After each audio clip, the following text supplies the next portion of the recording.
apa kabar? Halo semuanya, para aktivitas akademika UPN Veteran Yogyakarta dan para pejuang PTN di seluruh Indonesia. Gimana kabarnya? Semoga selalu sehat di masa situasi pandemi saat ini. Tentu kalian semua pasti selama melakukan aktivitas di rumah saja. Nah, kali ini tentu saja dengan situasi seperti ini banyak sekali perubahan yang terjadi.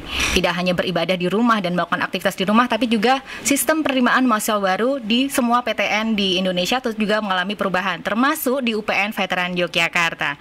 Nah, seperti apa kalau gitu ya penerimaan mahasiswa baru di UPN Veteran Yogyakarta? Apakah ada perbedaan yang signifikan atau justru sama aja dengan tahun sebelumnya? Di samping saya ada Pak Hendro Wijonarko, Ketua Panitia Penerimaan Mahasiswa Baru. Tepat sekali dong narasumber saya di sini yang akan menjawab semua keingintahuan para pejuang SBMPTN tentunya gitu, dan juga mungkin di jalur-jalur yang lainnya kalian juga pasti penasaran seperti apa. Kita sambut saja Pak Hendro. Halo Pak Hendro, apa kabar? Halo, baik Mbak Bike.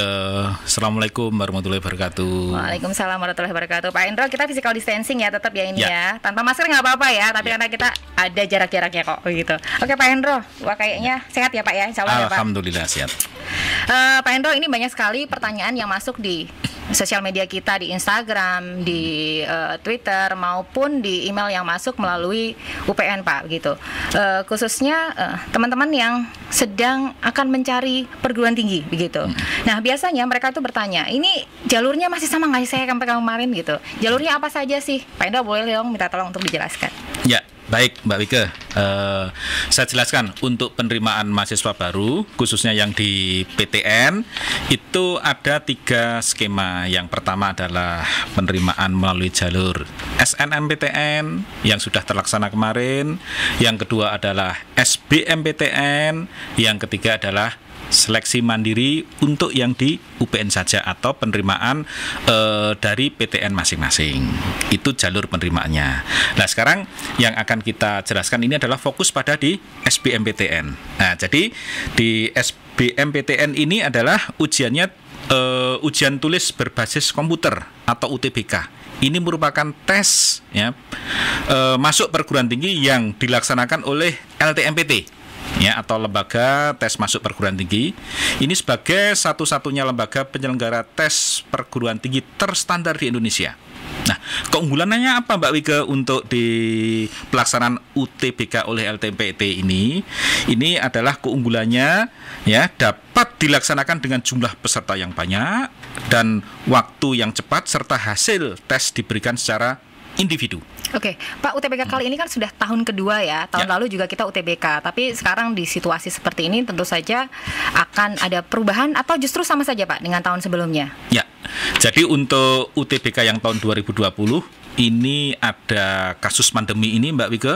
Jadi untuk perubahan itu adalah pada materi tesnya saja ya, dan waktunya. Kalau untuk pelaksanaannya tetap yaitu ujian tulis berbasis komputer. Jadi apa materi yang diteskan itu adalah tes potensi skolastik. Waktunya pun hanya 30 menit. Oke, hanya tes potensi skolastik saja. Jadi tes potensi akademiknya enggak ya Pak Yamalan ya? Tidak. Oh, berarti Pak, ini teman-teman nggak usah belajar lagi yang di sekolah ya?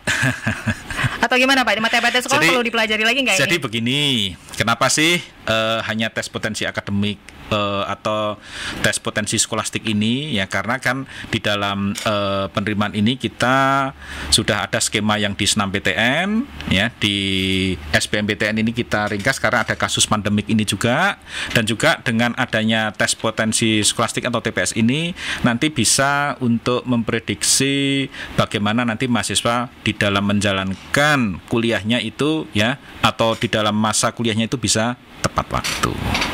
Oke, kalau gitu Pak, untuk pendaftarannya Pak, ini sudah mulai atau justru malah belum? Jadi begini, pendaftaran untuk SBMPTN UTBK ini kan ada pergeseran ya Mbak Wike ya, ada pergeseran atau perubahan penjadwalan ya. Jadi kalau awal itu pendaftaran untuk yang di akun LTMPT-nya kan sudah ya 17 Februari sampai 5 April. Nah, untuk pendaftaran UTBK SBMPT-nya sendiri itu dimulai tanggal 2 Juni sampai dengan 20 Juni 2020. Oke, masih ada waktu nih ya untuk persiapan. Persyaratannya Pak, apakah masih sama dengan sebelumnya atau dengan situasi seperti ini justru diberikan kelonggaran begitu Pak? Ya, jadi kalau syaratnya itu tetap teman-teman atau siswa itu yang lulusan 2018, 19 dan 2020. Itu Mbak Wika. Oke, maksimal 2018 ya. Oke, jadi teman-teman yang lulus sebelum tahun itu tidak boleh mengikuti UTBK ya Pak ya. Nah, Pak Hendro, ini UTBK itu ada nih pertanyaan yang masuk di melalui sosial media kita. Saya orang asli di luar Jogja begitu. Tapi saya ingin mendaftar di UPN Jogja. Saya harus ikut UTBK di UPN atau justru di mana Pak? Oke, jadi tujuan UTBK itu salah satunya ini, memberi kesempatan bagi calon mahasiswa untuk mengikuti tes secara fleksibel dalam memilih waktu dan lokasi. Kenapa saya katakan memilih waktu dan lokasi? Karena waktunya itu kan satu hari itu ada 4 sesi Mbak Wike. Dan lokasinya pun itu juga tidak harus di Jogja jika dia memilih akan kuliah di UPN. Jadi fleksibel. Oke, berarti kalau saya orang Semarang pengen kuliah di UPN, ya saya boleh lah Pak di Semarang ya tesnya ya, nggak masalah ya gitu.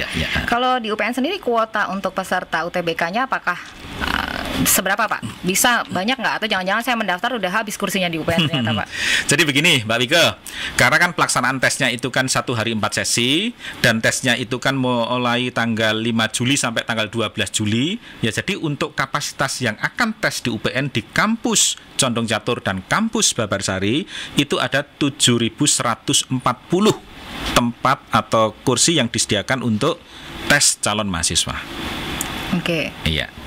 Berarti ada 2 lokasi ya Pak, di kampus Condong Catur, di kampus Babarsari. Jadi jangan sampai kalian nanti ternyata tesnya di Condong Catur tapi datangnya ke Babarsari. Harus tahu, coba di Gmaps dulu cari di mana lokasinya ya. Oke. Kemudian nih, kalau UTBK berarti semuanya berbasis komputer. Kalau satu lab itu kan biasanya kita kapasitasnya juga dempet ya Pak ya, agak mepet-pepet gitu. Nah, kalau sekarang situasi ini apakah tetap menerapkan protokol seperti anjuran pemerintah atau ya udahlah karena kita difokus di komputer, depan komputer aja, kemudian ya sama aja gitu Pak?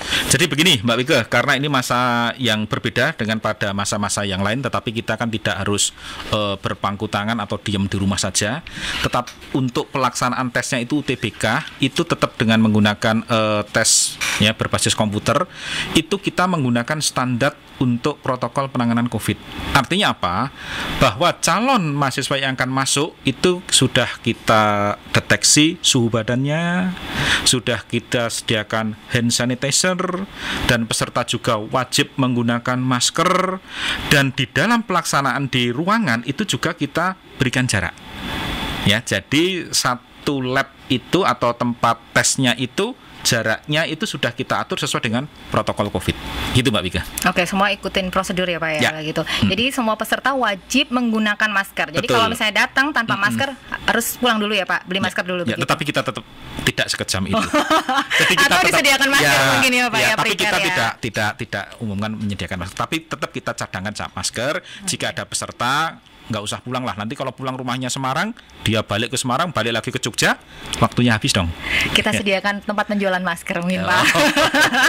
Oke, Pak Hendro. Terus ini yang mungkin yang ditanya banyak teman-teman di sini adalah, Pak, kalau daftar itu saya kemarin ikut SNMPTN gitu kan. Terus sekarang SBMPTN itu harus memiliki akun LTMPT. Betul. Saya daftar ulang atau pakai akun yang lama gitu? Ya. Jadi begini Mbak Wike, ini saya jelaskan juga banyak pertanyaan yang diajukan Mbak Wike. Jadi siswa atau calon mahasiswa itu menggunakan ya akun yang pada saat tes SNMPTN kemarin. Ini dipakai untuk tes yang di SBMPTN. Oke, tidak perlu menggunakan mendaftar akun baru ya Pak ya gitu. Jadi akun yang kemarin. Artinya yang tahun ini ya Mbak Wika ya itu. Oke, berarti teman-teman yang kemarin mendaftar SNMPTN kemudian masih belum beruntung, silahkan gunakan akun kalian untuk mendaftar lagi di SBMPTN tahun ini begitu ya, untuk mengikuti UTBK. Jadi nggak usah bikin akun baru. Karena kemarin banyak yang bingung nih. Bikin akun baru nanti malah ngehang, yang lain kasihan yang belum daftar gitu kan. Karena server kita juga pasti punya kapasitasnya begitu. Nah, terus bayarnya berapa sih Pak kalau daftar? Oke, jadi gini Mbak Wike, sejak adanya pandemi COVID ini, ya kemarin sudah ditetapkan pertama itu 200.000, nah sekarang menjadi 150.000. Diskon lah ya ini. Diskon spesial, spesial Jadi pandemi artinya gitu ya Pak. kita memahami situasi yang seperti ini ya. Jadi untuk pendaftarannya 150.000. Oke, 150.000 untuk pendaftaran. Ya. Kalau dari keluarga tidak mampu bagaimana Pak? Nah, kalau keluarga tidak mampu dan ingin kuliah punya prestasi bisa mengikuti KIP. Oke. Yang KIP kuliah itu. Jadi sekalian saya jelaskan untuk jenis dan tahapan pendaftaran ya. Jenis pendaftaran UTBK SBMPTN 2020 ini sebenarnya dibagi menjadi dua intinya. Yang pertama itu pendaftaran berbayar. Ini untuk mendaftar reguler dan pendaftar yang memilih skema KIP kuliah tetapi ditetapkan harus tetap membayar biaya untuk mengikuti UTBK. Dan yang kedua yaitu pendaftaran tidak berbayar. Lah ini khusus untuk pendaftar yang memilih skema KIP kuliah dan ditetapkan sebagai pendaftar tidak berbayar untuk mengikuti UTBK oleh Kemdikbud. Oke. Itu, Mbak. Berarti ada yang berbayar, yang reguler, berarti dan yang teman-teman yang mengikuti KIP bisa menggunakan KIP-nya ya. Yang belum berarti silahkan diimigrasikan jadi KIPK gitu. Untuk mendaftar di SBMPTN. Ini Pak, ini banyak sekali yang muncul dari tahun lalu dan tahun ini pertanyaannya gitu. Ketika sudah tes, kemudian keluarlah nilai gitu. Itu berapa jangka waktunya setelah kita tes kemudian dapat nilai Pak? Ya. Jadi untuk yang sekarang ini nanti untuk pengumuman hasil UTBK-nya itu 25 Juli. Oke, Ya, 25 tadi Juli. tes terakhir itu kan 12 Juli. Nah, nanti itu tidak diumumkan semua kelihatan hasilnya, tetapi per individu yang buka di komputer itu. Oke, caranya untuk melihat nilai adalah kita buka lagi akunnya. Betul, Nanti memasukkan, akan keluar akun. Terus dari nilai itu kita gunakan untuk mendaftar di SBMPTN, gitu kan Pak? Ya. Saya taunya dari mana Pak? Ketika jurusan ini atau jurusan A atau B dan C ini sesuai dengan nilai saya, passing grade-nya ada nggak Pak bocorannya di UPN gitu Pak? Yang paling bagus tuh kalau di sini ya biasanya teman-teman yang nanya tambang berapa sih passing grade-nya, gitu minyak berapa sih, ada bocoran nggak Pak? Jadi begini, kita tidak mempublish ya berapa sih minimal passing grade-nya tidak, tetapi ya kita bisa melihat nanti kan kita ranking Mbak Wike ya. Jadi kita ranking nilai-nilai dari LTMPT yang UTBK tadi ya, kita punya passing grade dari ranking-ranking itu tadi. Ya jadi anak-anak atau siswa itu bisa mengukur kira-kira berapa sih. Nah itu bisa diukur dari nilai dari yang tertinggi berapa, terendah berapa, itu kan ada poinnya itu. Nah itu jadi tidak bisa kita untuk mempublishkan minimal sekian diterima di prodi ini. Itu tidak. Oke, kalau gitu tidak boleh ada bocoran. Ini PTN yang ngasih bocoran atau semua PTN tidak memberikan bocoran ini?